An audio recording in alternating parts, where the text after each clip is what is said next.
جی السلام علیکم. یہ 466 ایپیسوڈ میں ملاقات ہے. امید ہے آپ لوگ خیریت سے ہوں گے. میرا چینل سبسکرائب کریں، لائک کریں، دوست احباب کو بتائیں، کمنٹس لکھیں بہتری کے لیے. میری ویڈیو کوشش کریں پوری دیکھا کریں، پھر آپ کو موضوع کے لحاظ سے آخر تک ویڈیو دیکھنے پر پتہ چلے گا کہ گفتگو کا مقصد کیا تھا، اس کا رزلٹ کیا ہے. یہ ایپیسوڈ پھر دوسرے ایپیسوڈ کی طرح عام موضوع سے بہت ہی ہٹ کے ہے. میرا خیال ہے آج تک کبھی کسی نے اس موضوع پہ بات نہیں کی. اچھوتا موضوع اس لحاظ سے ہے کہ ایک لڑکی جب اپنے گھر سے رخصت ہو کے سسرال جاتی ہے تو اس کے سینٹیمنٹس، دوسروں کا اس کے ساتھ بیہیویئر، اس کا اپنا رکھ رکھاؤ، اس کے والدین کی عزت و ناموس، دوسرے گھر میں اس کا دل لگنا، اجنبی لوگوں میں اس کا بسنا، وہ کس کس چیز کے ساتھ نبھا کرتی ہے، کمپرومائز کرتی ہے، قربانی دیتی ہے. یہ کوئی وہی سوچ سکتا ہے کہ سمپل سی مثال ہے،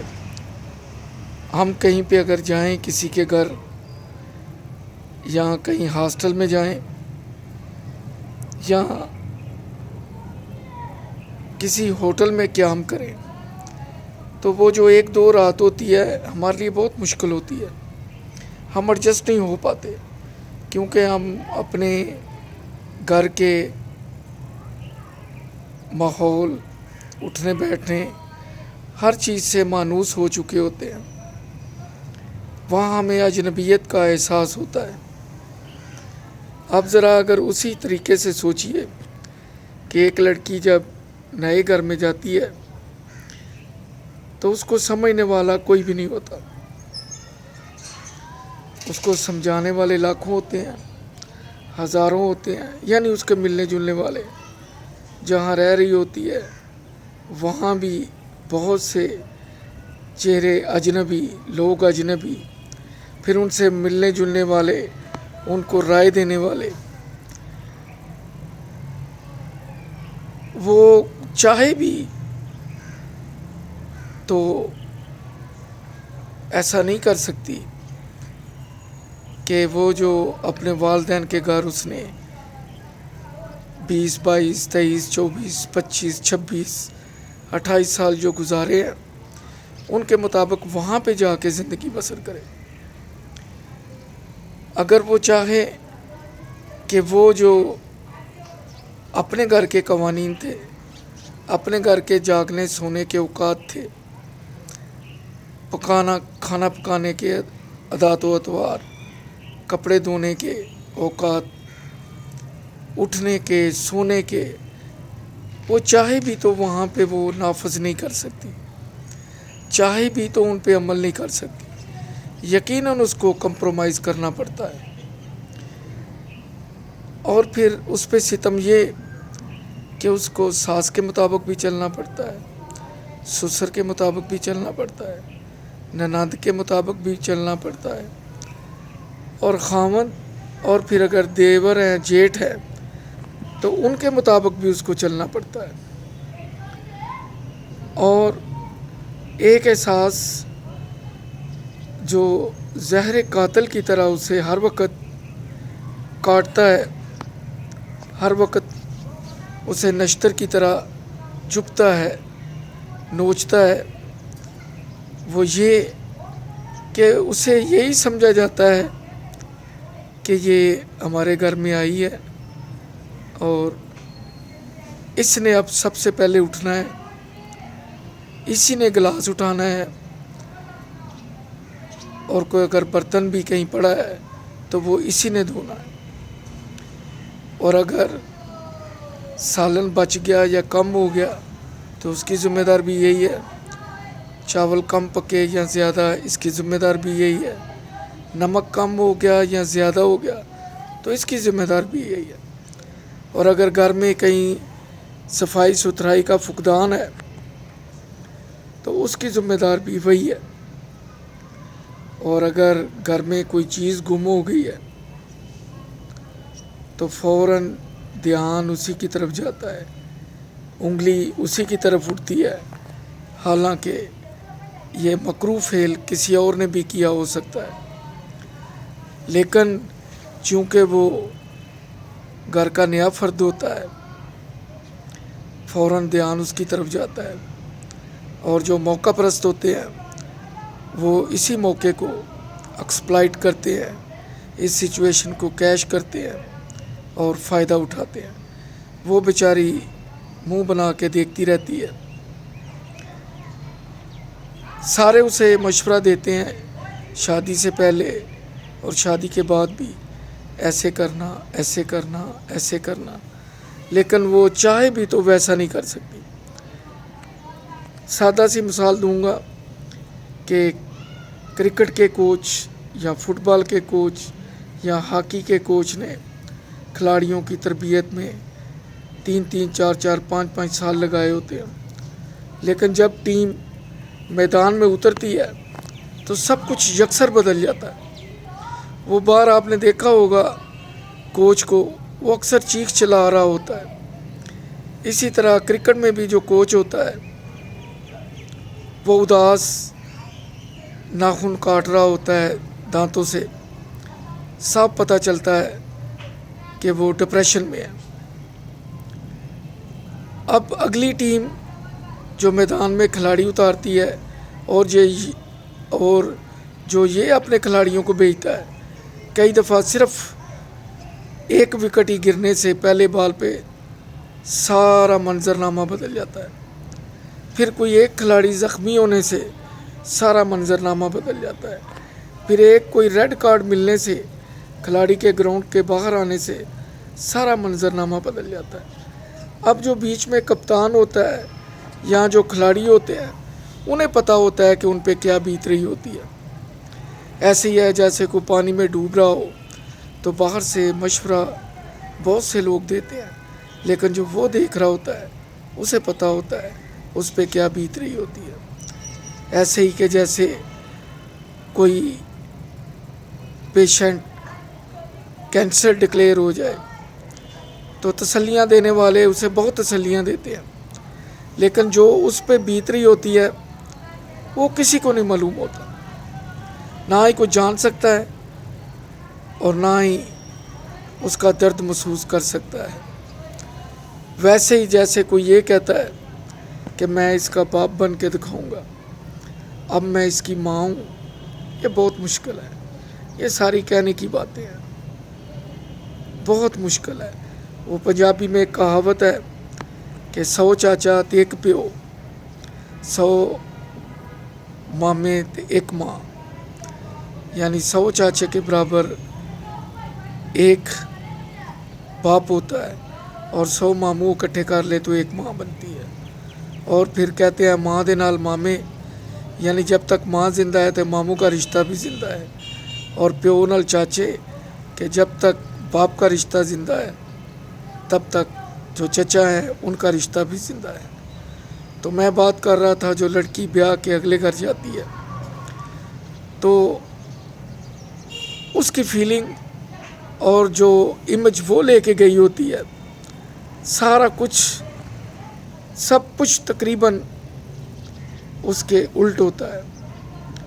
جو سمجھدار، جو بردبار، جو صبر والی ہوتی ہیں وہ صبر کر کے، برداشت کر کے وقت گزارتی جاتی ہیں، کیونکہ آپ اگلے گھر کے 10 بندوں کو اپنے مطابق نہیں بنا سکتے، ان کی عادات کو تبدیل نہیں کر سکتے،